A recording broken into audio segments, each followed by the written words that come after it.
తెలుగు విద్యార్థి ఆత్మహత్య చేసుకోవడం బెనారస్ యూనివర్సిటీలో కలకలం రేపింది. ఐఐటి చేస్తున్న నెల్లూరు స్టూడెంట్ హాస్టల్ పైనుంచి దూకి సూసైడ్ చేసుకున్నాడు. అయితే ఈ ఆత్మహత్యపై అనుమానం వ్యక్తం చేస్తున్నారు విద్యార్థి తల్లిదండ్రులు. ప్రశాంతతకు మారుపేరులా ఉంటుందా ప్రాంతం. దేశంలోని వివిధ రాష్ట్రాల నుంచి వచ్చిన విద్యార్థులతో కళకళలాడుతుంటుంది.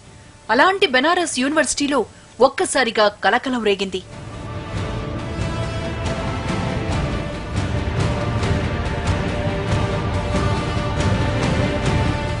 ఉత్తరప్రదేశ్ వారణాసిలోని బెనారస్ యూనివర్సిటీలో తెలుగు విద్యార్థి ఆత్మహత్యకు పాల్పడ్డాడు. నెల్లూరు జిల్లాకు చెందిన భీమరాజు ఐఐటి క్యాంపస్లో సెకండ్ ఇయర్ చదువుతున్నాడు. హాస్టల్లో ఉంటున్న భీమరాజు 3వ అంతస్తు నుంచి పడి చనిపోయాడు. విషయం తెలిసిన వెంటనే అనుమానాస్పద మృతిగా కేసు నమోదు చేసిన యూపీ పోలీసులు ఏం జరిగిందో అతని స్నేహితులను అడిగి తెలుసుకున్నారు. హాస్టల్ పై నుంచి దూకి చనిపోయాడనే సమాధానం రావడంతో ప్రేమ వ్యవహారం, ఇతర గొడవలు ఏమైనా ఉన్నాయా అన్న కోణంలో విచారణ జరుపుతున్నారు. కాలేజీ యాజమాన్యం తీరుపై భీమరాజు పేరెంట్స్ ఆగ్రహం వ్యక్తం చేస్తున్నారు. తమ కొడుకు చనిపోయినా సమాచారం ఇవ్వలేదని మండిపడుతున్నారు. తమ కుమారుడి మృతిపై అనుమానాలున్నాయంటున్నారు.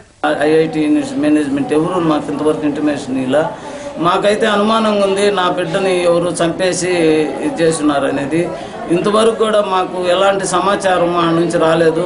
భీమరాజు సూసైడ్ తో కుటుంబీకుల రోదనలు మిన్నంటాయి.